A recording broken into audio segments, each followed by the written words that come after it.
장기적인 이 경제 침체로 소상공인들의 자금난은 갈수록 심해지고 있는데요. 실은 이에 대해서 이 정부와 시중은행에서는 참 많은 또 저금리 자금 대출 지원하고 있는 게 사실입니다. 그러나 아무리 저금리 대출이라고 하더라도 갚을 여건이 되지 않는다면 오히려 독이 될 수밖에 없는데요. 그래서 최근엔 금융복지에 대한 관심이 높아지고 있다고 합니다. 금융복지, 조금은 낯선 단어죠.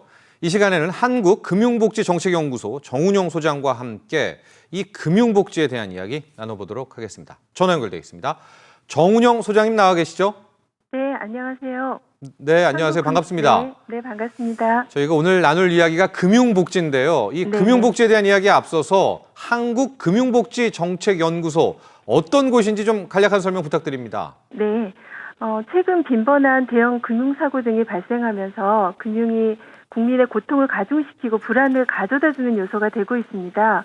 그래서 네. 국민들의 금융생활 안정을 위해서는 이제는 금융을 어떤 산업적 관점이 아닌 금융 이용자 관점으로 이해하는 것이 중요한데요. 예. 그래서 저희 한국금융복지정책연구소는 그 사회 취약계층은 물론 전 국민을 대상으로 개인의 금융 역량을 강화시키기 위한 사전적 예방 차원의 정보, 교육, 상담 체계를 제안하고 특히 무엇보다도 금융정책 방향을 금융생활의 안정과 성장을 추구할 수 있는 복지적 관점으로 이끌어가기 위해서 노력을 하고 있습니다. 네. 마저 결론부터 요약을 해보면 착한 금융을 실천하기 위해서 앞장서는 연구소다. 이렇게 할 수 있겠습니다. 네네. 네. 오늘 나눌 이야기 금융복지입니다. 금융복지. 실은 굉장히 생소할 수도 있는데요. 금융복지란 무엇일까요? 네, 사실 저희 연구소가 설립되기 전에는 국내에서는 그 금융복지라는 용어가 명확하게 정의 내려지지 않은 상태에서 사용되고 있었는데요. 네. 금융복지 영역은 금융 소외계층의 금융 문제를 해결하는 데서 그치지 않고 전 국민의 금융 소비자 보호와 금융생활의 안정을 추구하기 위한 내용을 통합하고 있습니다.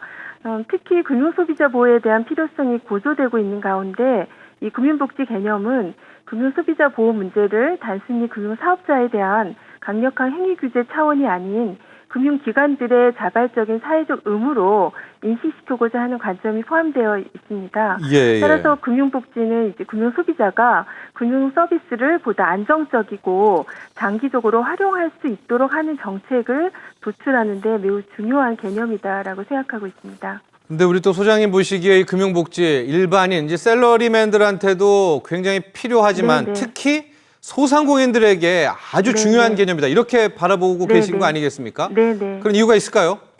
네, 소상공인들은 주로 생계를 위해서 소규모 사업을 영위하는 자영업자들인데요. 그렇죠. 2012년 가계금융복지조사에 따르면 우리나라 자영업자 가구는 전체 가구의 25.7%이고요. 그 비율은 다른 OECD 국가에 비해서 자영업자 비율이 매우 높은 것으로 나타났습니다. 네.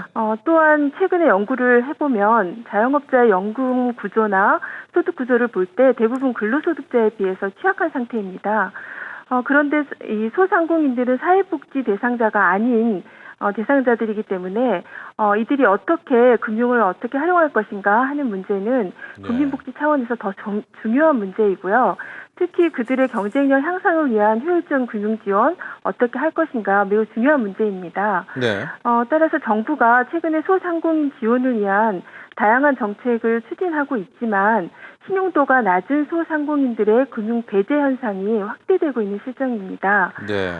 따라서 금융복지 관점에서 금융 지원이 필요함에도 불구하고 지원의 대상이 되지 못하는 사각지대는 없는지 검토해서 그들에게 맞는 지원 방안을 마련하고요. 네. 이미 금융 지원을 받고 있는 경우에는 자금을 빌려주는 데서만 그치지 않고 그들이 자금 운영 등에 대한 체계적인 위험 관리랄지 사후 관리 어떻게 하는지 잘 관리해서 각 분야에서 성공하실 수 있도록 돕는 역할이 매우 중요하다고 보고 있습니다.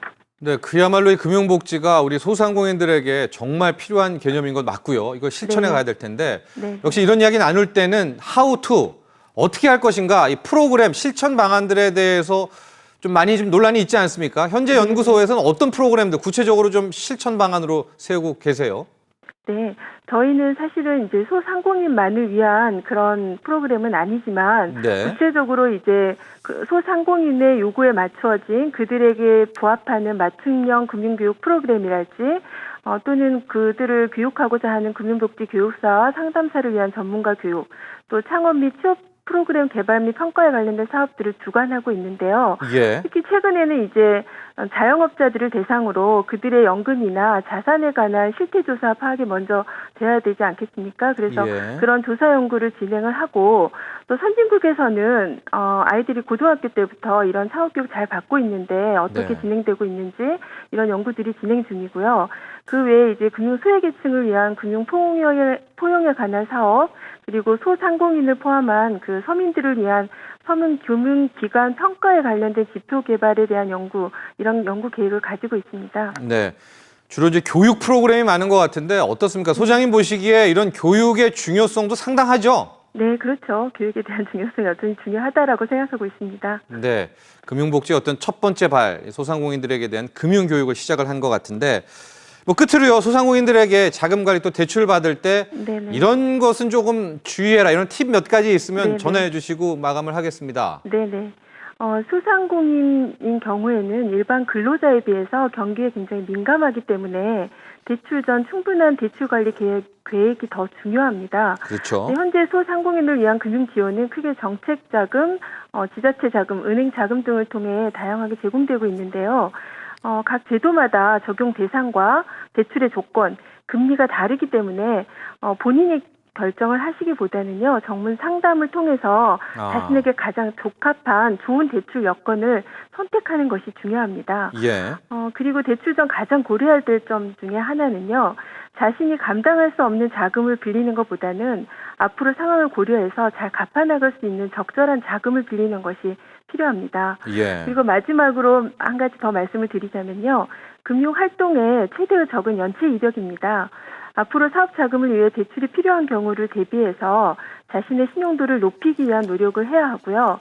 특히 본인이 연체 이력이 있거나 장기 연체 또는 잦은 연체를 했을 경우 대출이 제한되고 있기 때문에 급하고 혹한 마음에 아무런 조건과 심사가 없다라는 이런 문자나 광고만 보고 대출 사기를 당하는 일이 없도록 주의해야 합니다. 그렇습니다. 네. 실은요, 우리 소상공인들 이 의문을 이렇게 상담할 곳이 많습니다. 그렇죠? 네네. 소상공인 지원센터도 있고요. 중소기업에 네네. 또 가보면은 이 중소기업청 기업금융과라고 있지 않습니까? 네네네. 예, 이런데 전화를 걸어서 이런저런 문의하면은 뭐 가장 싼 금리라든가 뭐 연체에 네네. 대해서도 아마 여러 가지 가르쳐 주실 겁니다. 그렇죠? 네네, 그렇죠. 네, 네. 많이 이용해 보면 좋을 것 같습니다. 네네. 오늘 함께해 주셔서 감사합니다. 네, 감사합니다. 지금까지 한국금융복지정책연구소 정운영 소장과 함께했습니다.